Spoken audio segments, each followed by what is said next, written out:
Good morning everybody. मैं सार्थक संवाद में आप सभी का स्वागत करता हूं। आज मैं आप लोगों के साथ 66वीं बीपीएससी मेंस के लिए वैकल्पिक विषय के रूप में श्रम एवं समाज कल्याण के अंतर्गत बाल श्रम अधिनियम को डिस्कस करने जा रहा हूं। उसके विषय में मैं आपके साथ चर्चा करने जा रहा हूं।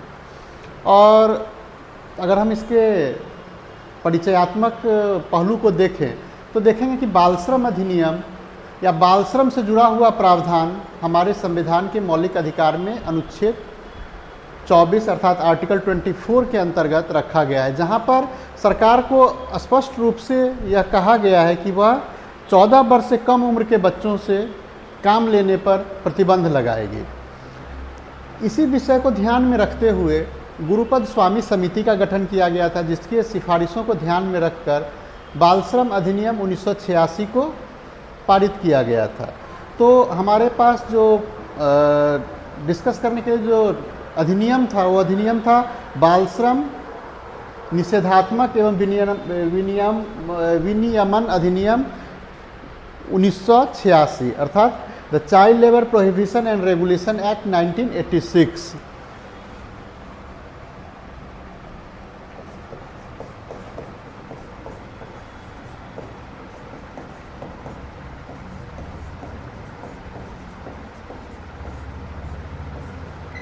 विनियमन अधिनियम 1986।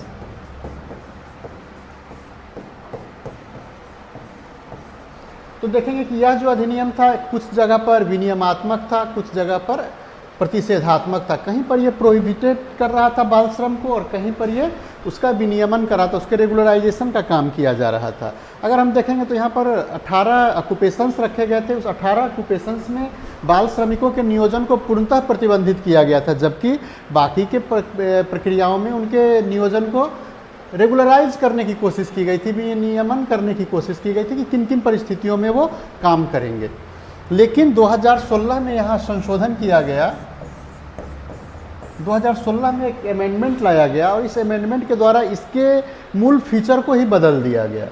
अब जो हमारे पास अधिनियम है उसका नाम है the child and adolescent labour prohibition and regulation act 1986।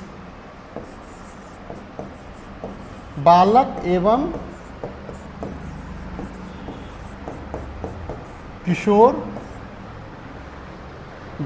एवं किशोर निषेधात्मक एवं विनियमात्मक अधिनियम, बालक एवं किशोर श्रम निषेध एवं विनियमन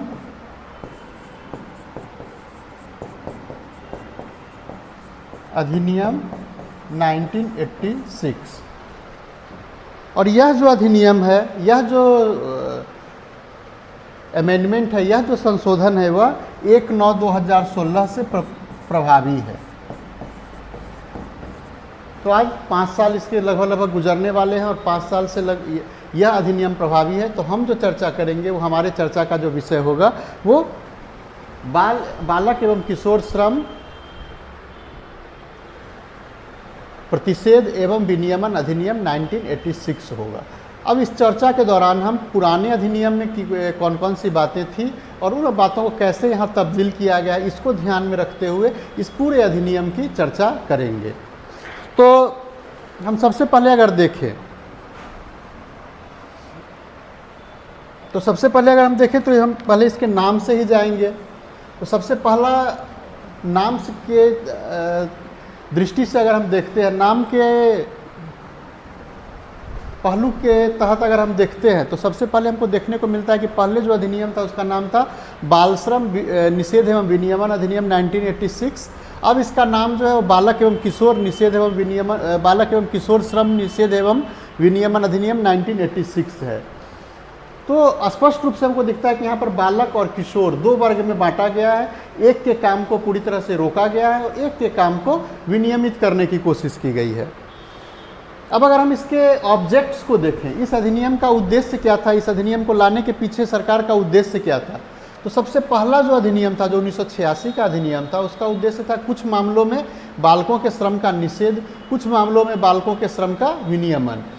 अब इस अधिनियम का उद्देश्य है 14 वर्ष से कम उम्र के बालकों का प्रत्येक व्यवसाय में नियोजन करने पर प्रतिबंध लगाना, जबकि 14 से 18 उम्र वाले जो किशोर हैं उन किशोरों को अगर किसी भी नियोजन में लगाया जाता है तो उस नियोजन में लगाए जाने का जो तरीका होगा उसका विनियमन करना, वो किस प्रकार से लगाए जाएंगे उनको काम पर, या उनसे क्या काम लिया जाएगा और कितने क्या क्या कार्य दशाओं में उनको काम करना पड़ेगा। तीसरा जो महत्वपूर्ण पहलू इस अधिनियम का है वो ये है कि ये कहाँ तक फैला हुआ है, कहाँ तक इसका प्रभावशीलता कहाँ तक है, इसकी इफेक्टिविटी कहाँ तक है, यह इम्प्लीमेंट कहाँ कहाँ होता है। तो ये पूरे भारत में इस अधिनियम को लागू किया गया है, पूरे भारत में इसका विस्तार होता है और इसके साथ ही पूरे भारत में जहाँ कहीं भी किसी प्रकार का कारखाना हो, जहाँ कहीं भी किसी प्रकार की औद्योगिक प्रक्रिया का संचालन हो रहा हो, किसी प्रकार की इंडस्ट्रियल प्रोसेसिंग चल रही हो, वहाँ पर यह अधिनियम लागू होगा। अब हम आते हैं कि इस अधिनियम के अंतर्गत कुछ कुछ जो तकनीकी शब्दावलियाँ हैं जिसको परिभाषित करने की कोशिश की गई है। तो चूंकि यह पूरा का पूरा अधिनियम जो है वो बालकों से संबंधित है, तो सबसे पहले हम ये जानेंगे कि बालक होते कौन हैं। तो सबसे पहला जो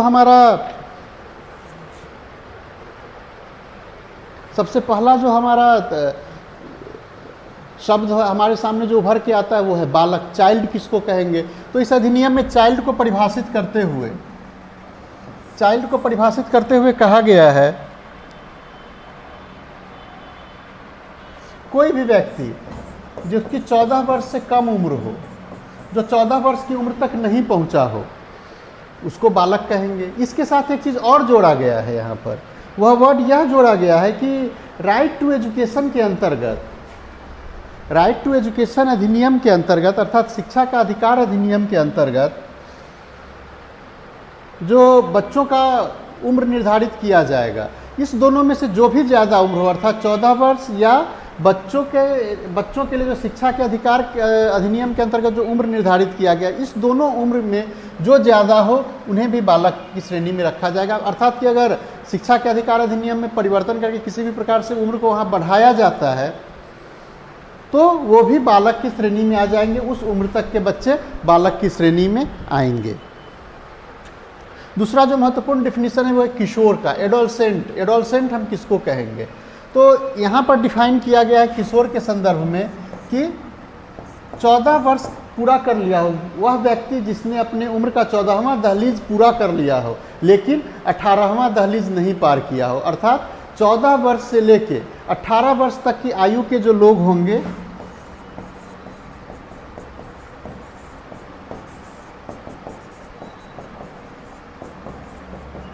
अठारह वर्ष तक के आयु वर्ग के जो लोग होंगे उनको किशोर कहा जाएगा, एडोलसेंट कहा जाएगा, और वो एडोलसेंट के रूप में इस अधिनियम के अंतर्गत ट्रीट होंगे।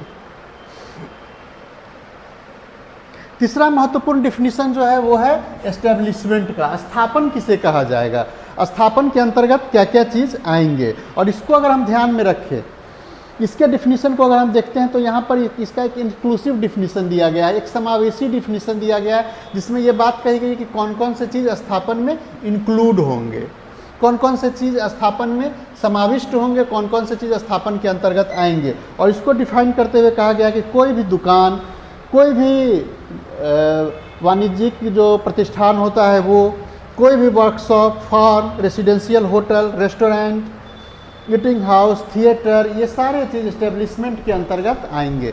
तो यहाँ पर कुछ ऑक्यूपेशंस को, कुछ औद्योगिक प्रक्रियाओं को केवल समाविष्ट किया गया और उससे मिलते जुलते सारी औद्योगिक प्रक्रियाएं इसमें शामिल होंगे। तो हम देखेंगे कि जब हम इस अधिनियम के व्याप्ति एवं विस्तार को देख रहे थे, इसके ज्यूरिडिक्शन को देख रहे थे, तो वहाँ भी कहा गया था कि किसी भी प्रकार के फैक्ट्री, किसी भी प्रकार की इंडस्ट्री, किसी प्रकार का कोई अन्य भी प्रतिष्ठान अगर चल रहा है तो वो वहाँ पर ये अधिनियम लागू होगा। और देखेंगे कि अगर इसको हम बाइफर्केट करें, जब हम एस्टेब्लिशमेंट के डिफिनीशन की ओर जाते हैं तो यहाँ पर दुकान, अन्य प्रतिष्ठान, वर्कशॉप, वाणिज्यिक, कोई भी वाणिज्यिक गतिविधियाँ जहाँ भी चलती हैं, कॉमर्शियल एक्टिविटीज़ जहाँ चलती हैं, वो इसके अंतर्गत आएंगे। इसके साथ ही जितने भी होटल हैं, रेस्टोरेंट हैं, ये सारे इसके अंतर्गत समाविष्ट होंगे। तो इसको एक इसका जो विस्तार है या इसको स्थापन की जो एक परिभाषा है उसको एक व्यापक परिभाषा बनाने की कोशिश की गई है, और यह एक इंक्लूसिव डिफिनीशन है, अर्थात समावेशी परिभाषा के रूप में इसको रखने की कोशिश की गई है। तो ये कुछ जो प्रावधान थे वो कुछ तकनीकी शब्दावलियों के परिभाषा से संबंधित थे। अब हम इससे अगर आगे बढ़ते हैं तो इस अधिनियम की दो प्रकृति के विषय में चर्चा करेंगे। कभी कभी एग्जाम में पूछा जाता है, तो हमने जो हेडिंग में देखा, इस अधिनियम का नाम जब हमने देखा कि बालक एवं किशोर प्रतिषेध एवं विनियमन अधिनियम, तो आता है कि प्रतिषेधात्मक ये कहाँ कहाँ है और विनियमात्मक ये कहाँ कहाँ है। एक प्रश्न पूछा गया था बीपीएससी के द्वारा कि बाल श्रम से जुड़ा हुआ जो अधिनियम है वो या तो विनियमात्मक हो सकता है या निषेधात्मक हो सकता है। तो इसकी भी चर्चा हम अंत में थोड़ा सा करेंगे कि इसका जो क्षेत्र है वो क्षेत्र कहाँ तक फैल रहा है। तो हम अगर निषेधात्मक की बात करें कि अधिनियम निषेधात्मक कहाँ पर हो रहा है, ये अधिनियम निषेधात्मक है तो ये बालक के संदर्भ में, और बालक अर्थात 14 वर्ष से कम उम्र के आयु के जो बच्चे होंगे उनके संदर्भ में ये पूरी तरीक़ा से प्रोहिबिटरी है। प्रोहिबिटरी अर्थात बालक को किसी भी प्रकार के नियोजन में, किसी भी प्रकार के कार्य में लगाया नहीं जा सकता है, नियोजित नहीं किया जा सकता है। और जब हम जाएंगे कि विनियमात्मक अर्थात रेगुलराइजेशन की कोशिश कहाँ की गई है, तो रेगुलराइजेशन की जो कोशिश की गई है वो किशोर के संदर्भ में की गई है। किशोर के संदर्भ में इसको रेगुलराइज करने की कोशिश की गई है। उनके कार्य दशाओं का वर्णन किया गया है, उनके कार्य उनसे कैसे लिया जाएगा, इन सब बातों का वर्णन किया गया, और कहाँ कहाँ उनसे काम नहीं लिया जाएगा इसका वर्णन किया गया। लेकिन एक चीज़ और हम ध्यान में रखेंगे कि बालक के विषय में भी यह अधिनियम पूरी तरह से निषेधात्मक नहीं है। यहाँ पर भी कुछ अपवाद छोड़े गए हैं, और ये अपवाद क्या है इसकी चर्चा हम जब आर्टिकल 3 की इसकी चर्चा करेंगे तो वहाँ पर हम चर्चा करेंगे कि बालक के विषय में भी पूर्णतः निषेधात्मक नहीं है, उनको भी कुछ एक्टिविटियों में काम करने की इजाज़त अभी भी दी गई है। और ये एक्टिविटी कहाँ से जुड़ती है, तो जाके उनके फैमिलीज एक्टिविटी से जाके जुड़ जाती है, पारिवारिक गतिविधियों से जाके जुड़ती है। इसके अलावा मनोरंजन और इंटरटेनमेंट से जुड़ा हुआ कोई भी काम है वहाँ से जाके जुड़ता है। तो इसको हम आगे अब देखते चलते हैं।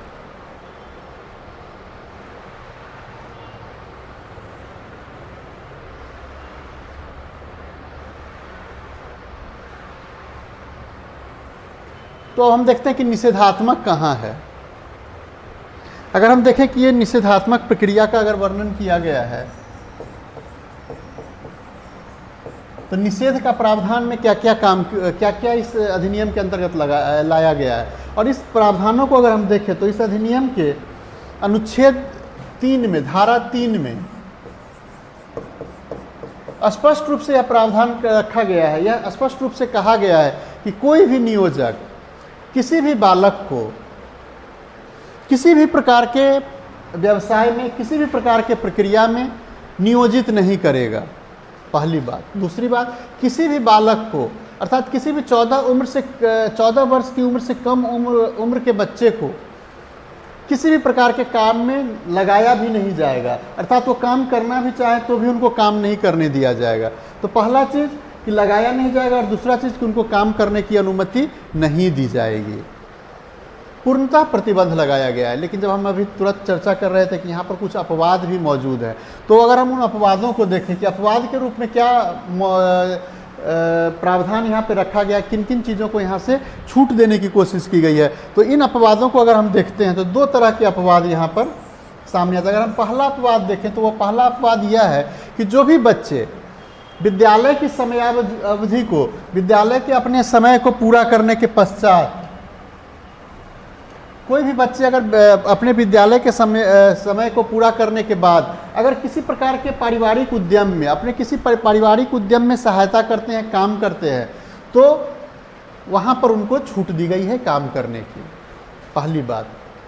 दूसरी बात कि अगर वो अपने वैकेशन पीरियड में, छुट्टी के पीरियड में अगर काम कर रहे हैं, काम पे लगे हुए हैं पारिवारिक गतिविधियों में, तो भी उनको छूट दी गई है, तो भी उनको छूट दी गई है। अब यहाँ पर आता है कि परिवार कौन होंगे, तो परिवार शब्द को परिभाषित करते हुए यहाँ पर किसी भी बच्चे के माता पिता, माता के भाई बहन, पिता के भाई बहन, इन सबको परिवार में इंक्लूड किया गया है। अर्थात बच्चे के मामा, मासी, चाचा और बुआ, इन लोगों को परिवार के रूप में इंक्लूड करने की बात की गई है। अर्थात कोई भी बच्चा, उसके माता पिता के भाई बहन और पिता के भाई बहन, ये सब परिवार के अंतर्गत आएंगे। अब हम देखेंगे कि इस समस्या से दिक्कतें कहाँ पर आने जा रही है। तो हम देखेंगे कि जहाँ अगर विशेष रूप से अगर कंस्ट्रक्शन वर्क में अगर आप देखेंगे तो वहाँ देखेंगे कि बच्चों को कैसे या किसी भी व्यक्ति को कैसे एम्प्लॉय किया जाता है, कैसे वहाँ पर एम्प्लॉयमेंट मिलता है। देखेंगे कि वहाँ पर पूरे फैमिली पैकेज के रूप में काम चलता है। एक हस्बैंड काम करता है, हस्बैंड के साथ उसकी वाइफ भी वहाँ पर काम करती है। अब अगर उस वाइफ का या हस्बैंड का वो काम है, हस्बैंड या वाइफ कॉन्ट्रैक्ट पे काम कर रहा है, तो उसके फैमिली इंटरप्राइज के रूप में वो सामने आ जाएगा, वहाँ पर बच्चा भी काम कर सकता है। तो इस चीज़ का, इस प्रावधान का यहाँ पर एक लूपहोल्स दिखता है, जहाँ से बच्चे को काम पे लगाया जा सकता है और इस अधिनियम के अंतर्गत जो अपवाद दिया गया, उस अपवाद का फ़ायदा उठाया जा सकता है और इस अधिनियम के प्रावधानों को धत्ता बताने की कोशिश यहाँ पर की जा सकती है। हालांकि इसका हम फिर से एक बार चर्चा, जिस समय हम इस अधिनियम का आलोचनात्मक मूल्यांकन करेंगे, उस समय फिर से एक बार इस बात पर चर्चा करेंगे। तो पहला जो अपवाद है, पहला अपवाद यह है कि पारिवारिक गतिविधियों में बच्चा काम कर सकता है, बशर्ते कि वो अपना स्कूल एजुकेशन पूरा कर चुका हो। स्कूल एजुकेशन के लिए जो टाइम उसके हैं, वो टाइम को पूरा करने के बाद वो कर सकता है। और दूसरा चीज़ कि स्कूल एजुकेशन को पूरा करते हुए छुट्टी के समय में वो फैमिली इंटरप्राइज की गतिविधियों में भाग ले सकता है। दूसरा प्रमुख जो एक्सेप्शन है, दूसरा जो अपवाद है, वो अपवाद यह है कि किसी भी विज्ञापन, किसी फिल्म में, टीवी सीरियल में, दृश्य एवं श्रव्य मनोरंजन के क्षेत्र में, अर्थात किसी भी प्रकार का एंटरटेनमेंट का या फिल्म इंडस्ट्री से जुड़े हुए किसी भी गतिविधियों में, किसी भी एक्टिविटी में वो पार्टिसिपेट कर सकता है। लेकिन इस मनोरंजन गतिविधियों में सर्कस को नहीं शामिल किया गया। अर्थात सर्कस में 14 वर्ष से कम उम्र के बच्चों के कार्य करने पर पूर्णतः प्रतिबंध लगाया गया है। सर्कस यहाँ पर नहीं शामिल है इंटरटेनमेंट के साधन के रूप में। उसके बाद भी है कि अगर इन दोनों अपवादों में अगर किसी बच्चे को नियोजित किया जाता है तो ये ध्यान में रखना होगा कि ये श्रम मानक जो स्थापित है, जो लेबर स्टैंडर्ड स्थापित है, जो एस्टेब्लिश्ड लेबर स्टैंडर्ड है, उन एस्टेब्लिश्ड लेबर स्टैंडर्ड को फॉलो करते हुए यहाँ पर उनको काम पे लगाना है। अर्थात उनको हजार्डस प्रोसेस में नहीं लगाया जा सकता है। वो ऐसे जगह पर जहाँ पर मशीन से बहुत काम किया जा रहा है और जो वो प्रोसेस है वो हजार्डस प्रोसेस, वो खतरनाक प्रक्रिया, तो वहाँ उनको किसी के सुपरविजन में ही काम पर लगाया जा सकेगा, ऐसे काम पर नहीं लगाया जाएगा।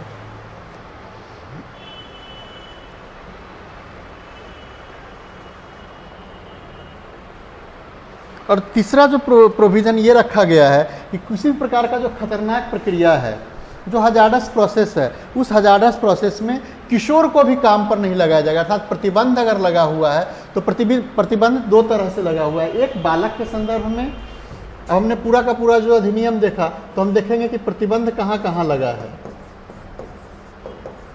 तो यह प्रतिबंध दो तरह से है, एक बालक के संदर्भ में, और बालक के संदर्भ में जो प्रतिबंध है ये है सभी प्रक्रिया में,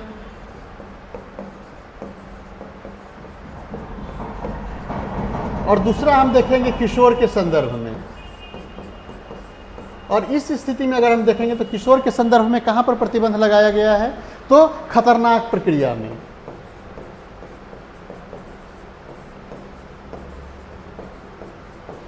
खतरनाक प्रक्रिया में किसी भी प्रकार का जो हजार्डस प्रोसेस होगा, और हजार्डस प्रोसेस हमारे फैक्ट्री एक्ट में और फैक्ट्री एक्ट के में डिफाइन किया गया। और फैक्ट्री एक्ट के साथ साथ अगर अभी आप देखेंगे तो जो OSH कोड आया है, उस OSH कोड में उसको डिफाइन किया गया है। अब हम आते हैं अगला प्रावधान पर, जो बालकों के काम के विनियमन से संबंधित है। अर्थात जब हम बात करते हैं रेगुलेशन की, रेगुलराइजेशन की,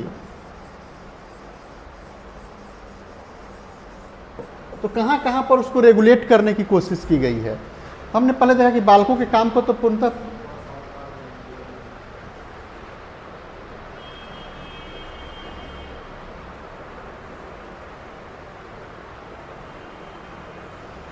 देख लीजिए। तो हम अगर देखेंगे बालकों के काम को पूर्णतः प्रतिबंधित कर दिया गया है, तो रेगुलराइजेशन की वहाँ पर चर्चा ही नहीं होगी क्योंकि वो पूर्णतः प्रतिबंधित है। अब हम आते हैं कि रेगुलराइज कहाँ करने की कोशिश की गई है। रेगुलराइज करने की जो कोशिश की गई है, रेगुलराइज करने में क्या क्या काम किया गया है, क्या क्या प्रावधान वहाँ पर रखा गया है, इस पहलू को अगर हम देखें तो देखिए कि सबसे पहला जो हमारे पास पहलू है वो ये है कि कार्य दशा क्या होगा। उनका अगर किशोरों को काम पे लगाया जा रहा है तो काम करने का समय क्या हो। कार्य दशा के अंतर्गत हम काम करने का समय और काम करने के समय से संबंधित क्या क्या प्रावधान रखा गया है, क्या क्या महत्वपूर्ण बातों को इस अधिनियम में रखा गया है, उसके विषय में चर्चा करेंगे। और इसके विषय में अगर हम चर्चा करेंगे तो कार्य घंटा सबसे पहला आता है, कार्य समय क्या होगा, वर्किंग आवर क्या होंगे।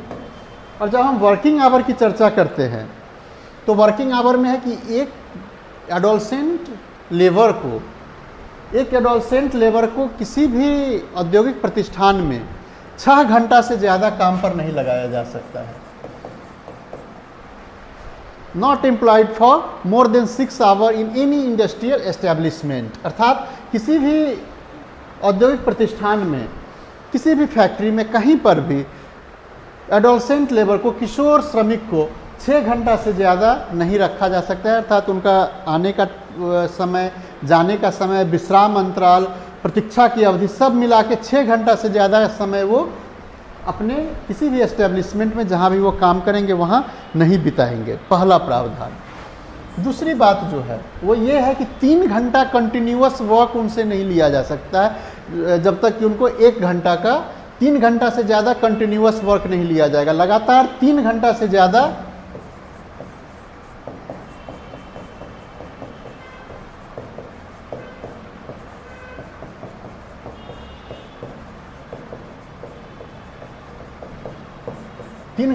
लगातार काम नहीं लिया जाएगा, बशर्ते कि उनको 1 घंटा का विश्राम अंतराल दिया जाए, 1 घंटा का रेस्ट इंटरवल दिया जाए। 1 घंटे के रेस्ट इंटरवल के बाद फिर उनसे काम लिया जा सकता है। तो हम देखते हैं कि 3 घंटा से ज़्यादा कंटिन्यूअस वर्क उनसे नहीं लेना है।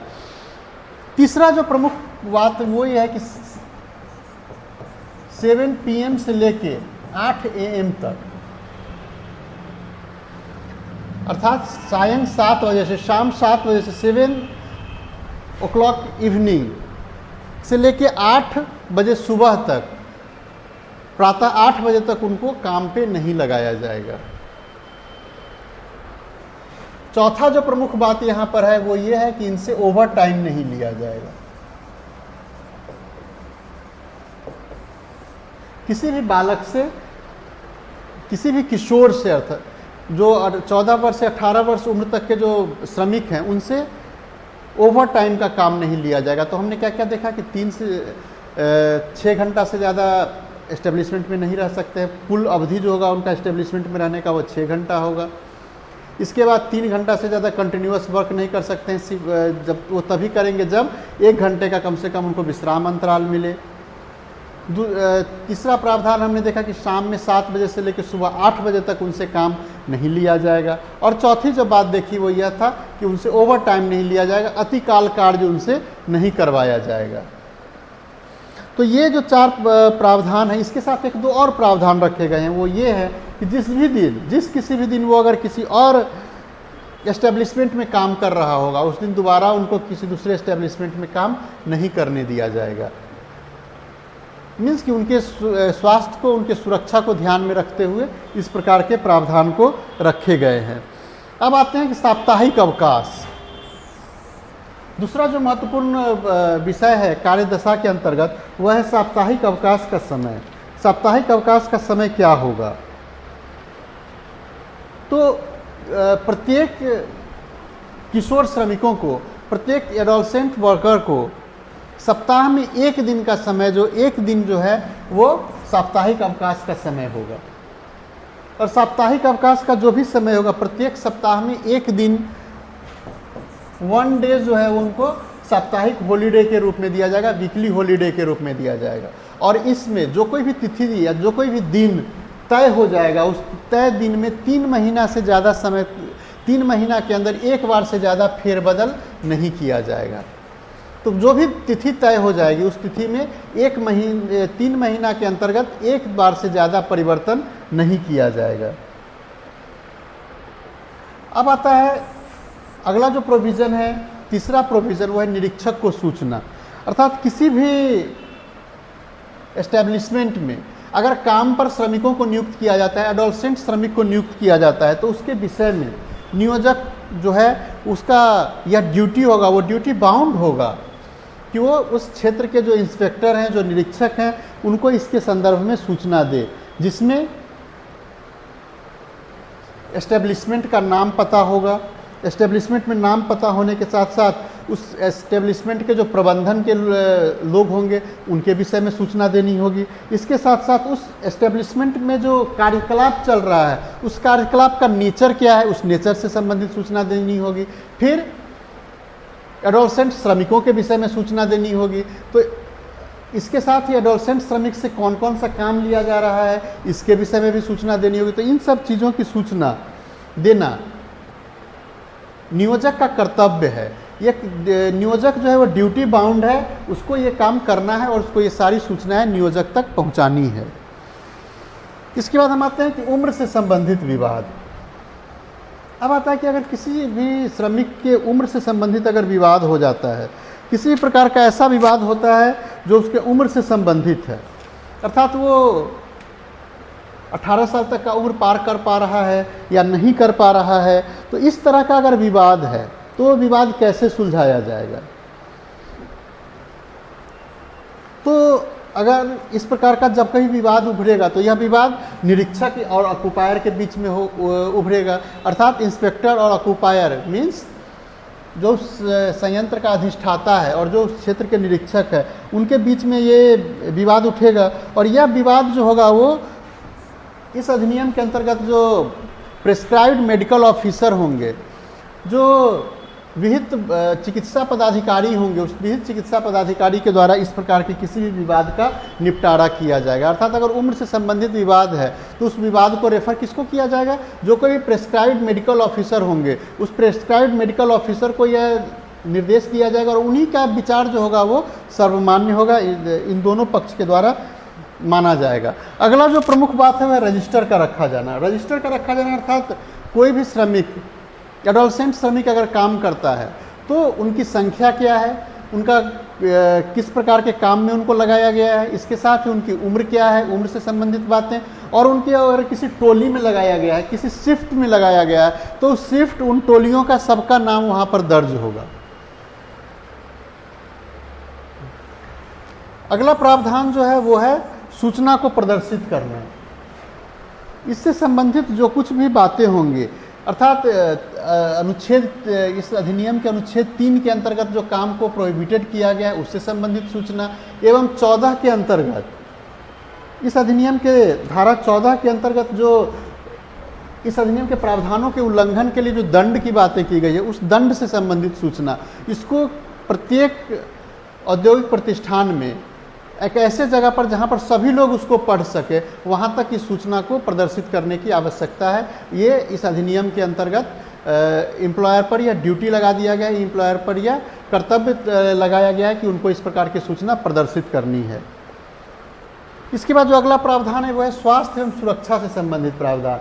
स्वास्थ्य एवं सुरक्षा से अर्थात किसी भी एडोलसेंट श्रमिक को जहाँ कहीं भी काम पर लगाया जाएगा वहाँ पर स्वच्छता का, प्रकाश की व्यवस्था का,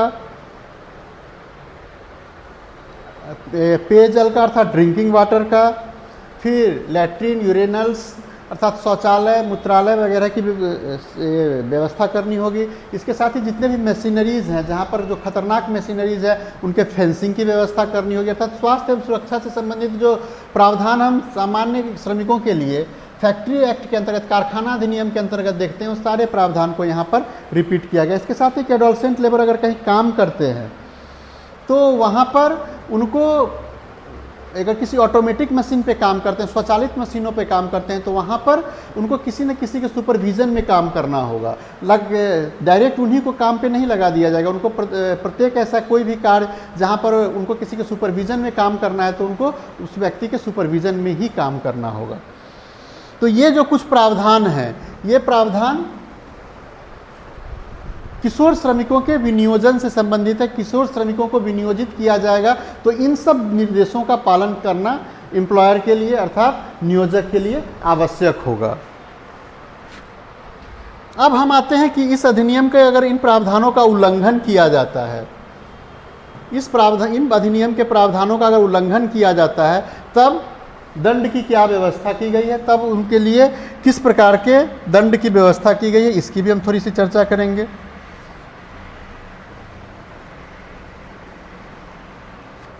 और इस पहलू से अगर हम देखें तो जो सबसे पहला अपराध होगा, वो पहला अपराध क्या होगा? अनुच्छेद 3 में, इस अधिनियम के जो धारा 3 था, उस धारा 3 में जो प्रावधान रखा गया था कि किसी भी बालक को काम करने की अनुमति नहीं दी जाएगी। अगर किसी भी अगर हम करें दंड के अंतर्गत, अपराध के अंतर्गत, इस अधिनियम के अंतर्गत क्या क्या अपराध है और उसका क्या क्या दंड है, तो पहला जो अपराध है, पहला अपराध यह है कि किसी भी बालक को नियोजित किया गया या किसी बालक को काम करने की अनुमति दी गई। तो इसके लिए 6 माह तक का न्यूनतम और अधिकतम 2 वर्ष तक का, 6 माह से लेके 2 वर्ष तक का कारावास किया जा सकता है और 20,000 रुपये से लेके 50,000 रुपये तक का आर्थिक दंड लगाया जा सकता है, उससे जुर्माना वसूला जाएगा। तो जुर्माने की जो रकम होगी वो न्यूनतम 20,000, अधिकतम 50,000 तक हो सकती है और कारावास का जो दंड होगा वो 6 माह से लेके 2 वर्ष तक हो सकती है। दूसरा जो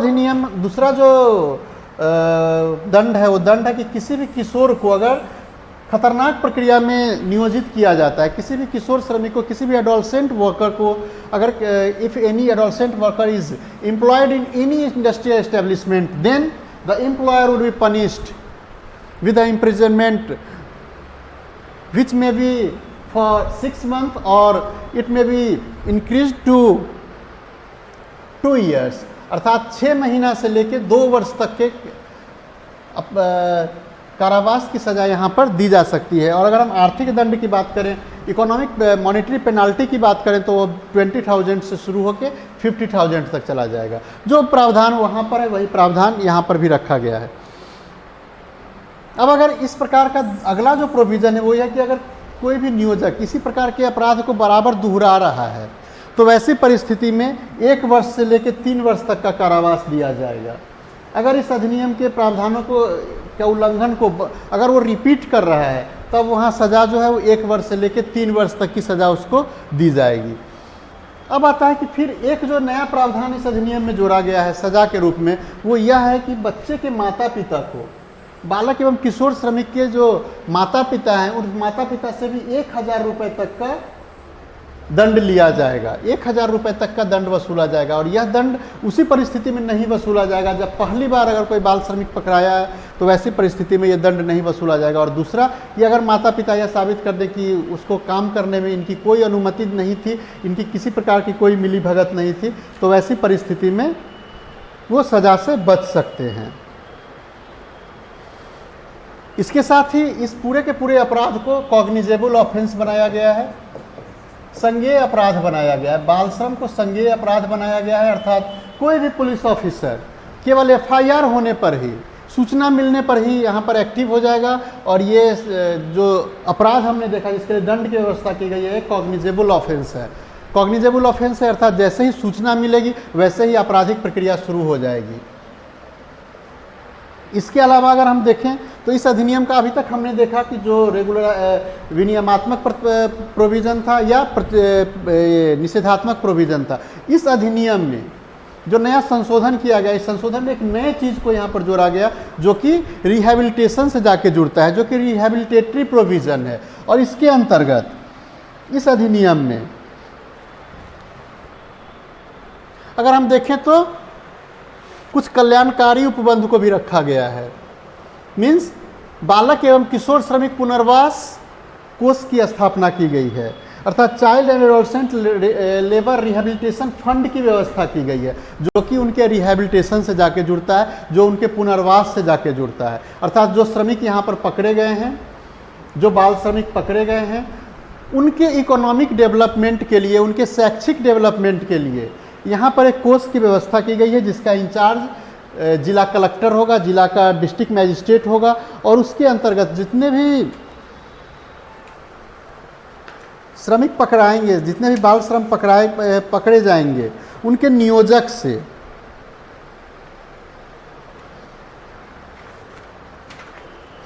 नियोजक से एक रकम वसूली जाएगी।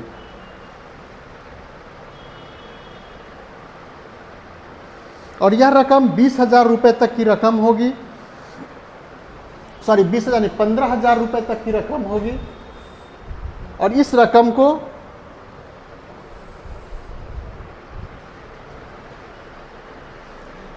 को मिला के एक फंड बनाया जाएगा, उससे कुछ जुर्माना वसूला जाएगा। 15,000 रुपये तक की जो रकम है वो सरकार के द्वारा, समुचित सरकार जो होंगे उस सरकार के द्वारा यहाँ पर दिया जाएगा। और इस प्रकार का एक फंड बनाया जाएगा। और वो फंड जब बाल श्रमिक जब किशोरावस्था में पहुँच जाएंगे, जब वो उनकी तकनीकी ट्रेनिंग उनको दे दी जाएगी, तब उनको ये पैसा उपलब्ध करवाया जाएगा। और दूसरा चीज़ है कि मुक्त कराए गए बाल श्रमिकों के लिए, मुक्त कराए गए बाल श्रमिकों के देखरेख के लिए यहाँ पर निरीक्षकों की, जिला दंडाधिकारी के अंतर्गत उनको ये प्रावधान किया गया कि निरीक्षक के द्वारा उसका देखरेख किया जाएगा। और इसके साथ ही उसका time bound inspection and monitoring की जाएगी, अर्थात समय के अनुसार उनका निरीक्षण किया जाए कि वो अगर छूटे हैं तो क्या फिर से वो काम में तो नहीं लग गए हैं, या फिर उनकी क्या गतिविधि है। इन सब चीज़ों पर भी नज़र रखने की कोशिश की गई है। तो इस प्रकार हमने देखा कि इस अधिनियम के अंतर्गत कुछ बेहतरीन प्रावधान लाए गए हैं। इसके अलावा अगर हम देखेंगे तो एक बाल श्रम तकनीकी सलाहकार समिति की बात की गई है, जो पहले के अधिनियम में भी थी। अब फर्क केवल इतना यहाँ पर रखा गया है कि इस अधिनियम में किसी भी विषय को जो बाल श्रमिकों के लिए, जहाँ पर बाल श्रमिकों के काम करने का जो प्रावधान था, वहाँ पर जहाँ पर रोक लगाने की बात थी, तो उन चीज़ों को यहाँ पर इस तकनीकी सलाहकार समिति की जो व्यवस्था की गई, इस तकनीकी सलाहकार समिति में के प्रावधान में रखा गया कि ये कुछ चीज़ों को वहाँ से हटाने की भी इनको शक्ति दे दी गई है। तो यही कुछ परिवर्तन इस 2016 के संशोधन के द्वारा किए गए हैं। अब अगर हम इस अधिनियम के आलोचनात्मक मूल्यांकन करें और इसके कुछ बेहतरीन प्रावधानों को देखें, तो यहाँ पर अगर हम देखते हैं तो अधिनियम के नाम के साथ साथ इसकी प्रकृति में भी परिवर्तन किया गया है, इसके नेचर को भी बदल दिया गया है। अब यह बालकों के मामले में पूरी तरह से प्रोहिबिटरी और किशोरों के मामले में रेगुलेटरी हो गया है। 14, इसी बात को हम आगे अगर विस्तार दें तो 14 वर्ष से कम उम्र के बच्चों के काम करने पर पूर्णतः प्रतिबंधित किया गया है। 14 से 18 वर्ष तक के जो बच्चे हैं, जो एडोलसेंट हैं, जो किशोर हैं, उनको हजारस प्रोसेस में काम करने पर रोक लगाया गया है। फिर देखेंगे कल्याणकारी उपबंध के तहत, वेलफेयर मेजर के तहत यहाँ पर पुनर्वास कोष की स्थापना की बात की गई है। बाल श्रम को जो है वो कॉग्निजेबल ऑफेंस बनाया गया है। पुलिस ऑफिसर सूचना मिलने के साथ ही यहाँ पर गिरफ्तारी कर सकता है और क्रिमिनल प्रोसेस को आगे बढ़ा सकता है, क्रिमिनल प्रोसीजर सिस्टम को आगे बढ़ा सकता है। इसके बाद देखें कि अधिनियम के अंतर्गत जो दंड है उस दंड को और कड़ा किया गया है। इसके बाद माता पिता को इससे भी जुर्माना वसूलने का अधिकार दिया गया है। इसके साथ एक और प्रावधान यह किया गया कि जैसे ये अधिनियम संज्ञेय हो गया है तो कोई भी व्यक्ति, कोई भी एक समाज का अवेयर पर्सन जो है, समाज का एक जागरूक व्यक्ति है, वह पुलिस को सूचना देकर इसके अंतर्गत जो क्रिमिनल प्रोसीडिंग होगी, जो आपराधिक प्रक्रिया होगी, उस पर आपराधिक प्रक्रिया को गति दे सकता है, उस आपराधिक प्रक्रिया को बढ़ा सकता है। अगर हम इसकी कुछ खामियों को देखें, इसके साथ ही अगर कुछ इसमें हम कमियां देखें कि कमियां इस अधिनियम में क्या क्या है, तो यहाँ पर हम देखेंगे कि बालकों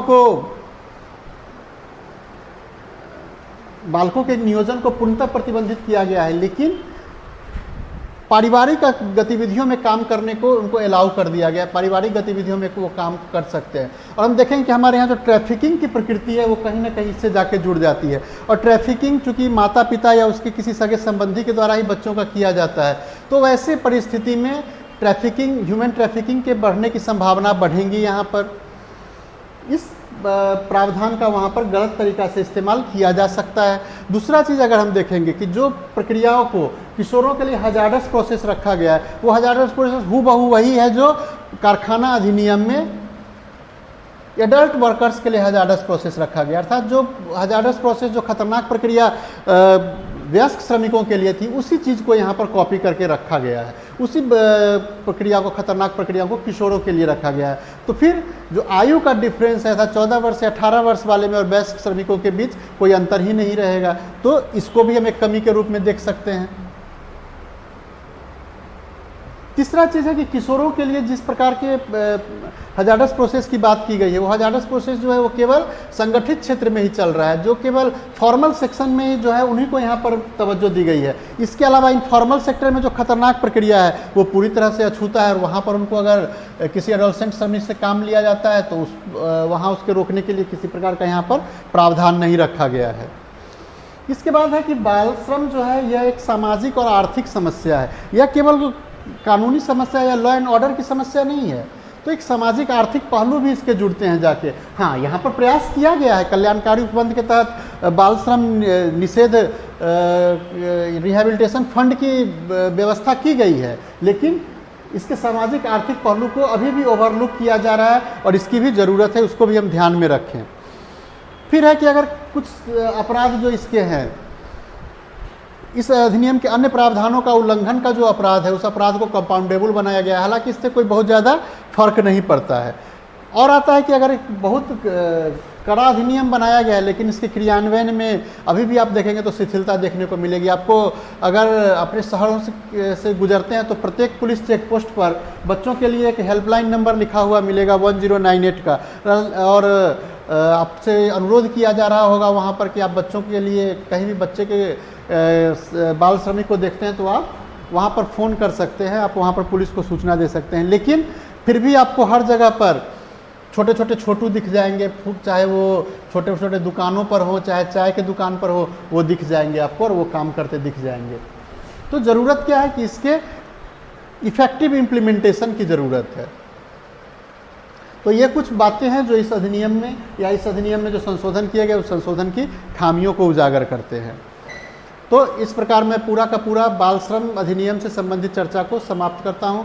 मैं आप लोगों से अनुरोध करता हूं कि अगर आप लोगों को ये चर्चा अच्छी लगी हो तो आप हमारे चैनल को सब्सक्राइब करें, बेल आइकॉन सब्सक्राइब करने के साथ ही उस बेल आइकॉन जो है उसको बजाएं, ताकि हम जो कुछ भी 66th मेंस के लिए ऑप्शनल LSW से संबंधित कोई अगर और भी वीडियो डालते हैं तो वो आपके पास यथाशीघ्र पहुंच सके, और आप अपने मित्रों के साथ इसको ज़्यादा से ज़्यादा शेयर करें। और अगर आपका कोई प्रश्न हो तो आप उस प्रश्न को भी यहाँ पर डाल सकते हैं, मैं उसको आपके किसी कन्फ्यूज़न को दूर करने की पूरी कोशिश करूँगा। धन्यवाद।